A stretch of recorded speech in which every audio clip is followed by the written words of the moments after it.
ओम श्री गणेशाय नमः। हर हर महादेव।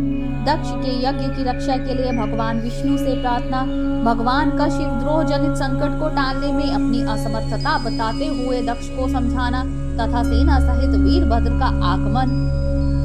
दक्ष बोले, देवादि देव हरे विष्णु दीन बंधु कृपा निधे, आपको मेरी और मेरे यज्ञ की रक्षा करनी चाहिए। प्रभु आप ही यज्ञ के रक्षक है, यज्ञ ही आपका कर्म है और आप यज्ञ स्वरूप है। आपको ऐसी कृपा करनी चाहिए जिससे यज्ञ का विनाश ना हो। ब्रह्मा जी कहते हैं, मुनीश्वर इस तरह अनेक प्रकार से सादर प्रार्थना करके दक्ष भगवान श्री हरि के चरणों में गिर पड़े। उनका चित्त भय से व्याकुल हो रहा था।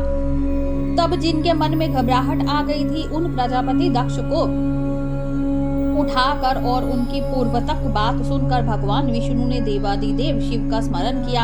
अपने प्रभु एवं महान ऐश्वर्य से युक्त परमेश्वर शिव का स्मरण करके शिव तत्व के ज्ञाता श्री हरि दक्ष को समझाते हुए बोले।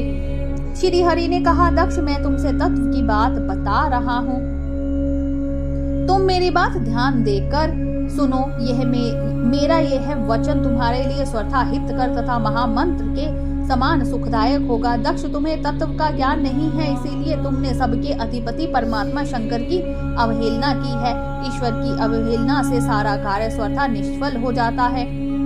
केवल इतना ही नहीं, पग पग पर विपत्ति भी आती है। जहाँ पूज्य पुरुषों की पूजा होती है और पूजनीय पुरुष की पूजा नहीं की जाती, वहाँ दरिद्रता, मृत्यु तथा भय, ये तीन संकट अवश्य प्राप्त होते हैं। इसलिए संपूर्ण प्रतन से तुम्हें भगवान वृषभध्वज का सम्मान करना चाहिए। महेश्वर का अपमान करने से ही तुम्हारे ऊपर महान भय उपस्थित हुआ है। हम सब लोग प्रभु होते हुए भी आज तुम्हारी दुर्नीति के कारण जो संकट आया है उसे टालने में सामर्थ्य नहीं है। यह मैं तुमसे सच्ची बात कहता हूँ। ब्रह्मा जी कहते हैं, नारद भगवान विष्णु का यह वचन सुनकर दक्ष चिंता में डूब गए। उनके चेहरे का रंग उड़ गया और वह चुपचाप पृथ्वी पर खड़े रह गए। इसी समय भगवान रुद्र के भेजे हुए गणनायक वीरभद्र अपनी सेना के साथ यज्ञ स्थल में जा पहुंचे। वे सब के सब बड़े शूरवीर, निर्भय तथा रुद्र के समान ही पराक्रमी थे।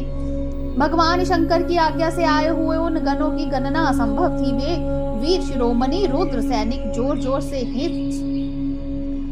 जोर से सिंहनाद करने लगे। उनके उस महानाद से तीनों लोक गूंज उठे। आकाश धूल से ढक गया और दिशाएं अंधकार से आवृत हो गई। सातों दीपों से युक्त पृथ्वी अत्यंत भय से व्याकुल हो पर्वत, वन और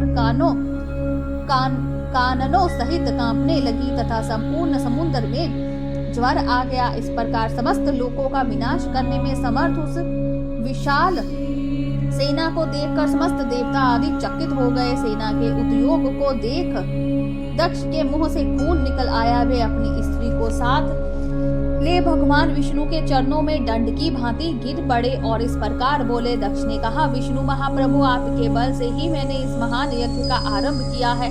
सत्कर्म की सिद्धि के लिए आप ही प्रमाण माने गए हैं।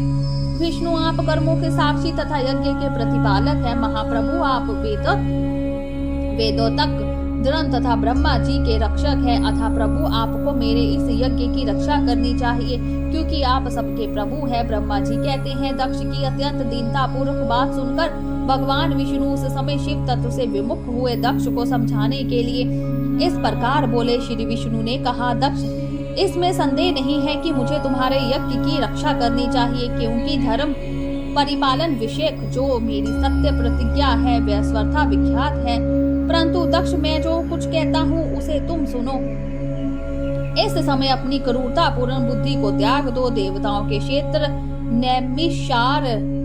नैमिषारण्य में जो अद्भुत घटना घटी हुई है उसका तुम्हें स्मरण नहीं हो रहा। क्या तुम अपनी कुबुद्धि के कारण उसे भूल गए हो? यहाँ कौन भगवान रुद्र के कोप से तुम्हारी रक्षा करने में समर्थ है? दक्ष तुम्हारी रक्षा किसको अभिमत नहीं है, परंतु जो तुम्हारी रक्षा करने को उद्यत होता है वह अपनी दुर्बुद्धि का ही परिचय देता है। दुर्मते, क्या कर्म है और क्या अकर्म, इसे तुम नहीं समझ पा रहे हो। केवल कर्म ही कभी कुछ करने में समर्थ नहीं हो सकता। जिसके सहयोग से कर्म में कुछ करने की समर्था आती है उसी को तुम सब कर्म समझो। भगवान शिव के बिना दूसरा कोई कर्म में कल्याण करने की शक्ति देने वाला नहीं है।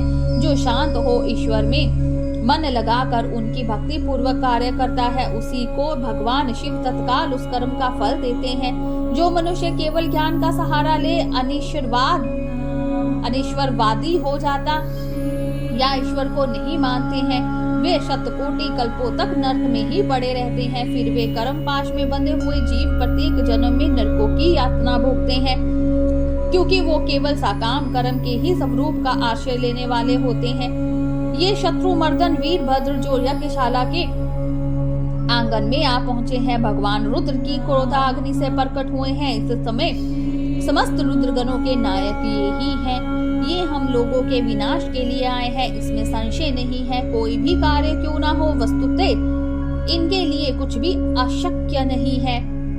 ये महान सामर्थ्यशाली वीरभद्र सब देवताओं को अवश्य जलाकर ही शांत होंगे, इसमें संशय नहीं। जान पड़ता मैं भ्रम से महादेव जी की शपथ का उल्लंघन करके जो यहाँ ठहरा रहा, उसके कारण तुम्हारे साथ मुझे भी इस कष्ट का सामना करना ही पड़ेगा। भगवान विष्णु इस प्रकार कह ही रहे थे कि वीरभद्र के साथ शिव गुणों की सीमा का समुंदर उमड़ आया। समस्त देवता आदि ने उसे देखा। बोलिए शंकर भगवान की जय, उमापति महादेव की जय, हर हर महादेव।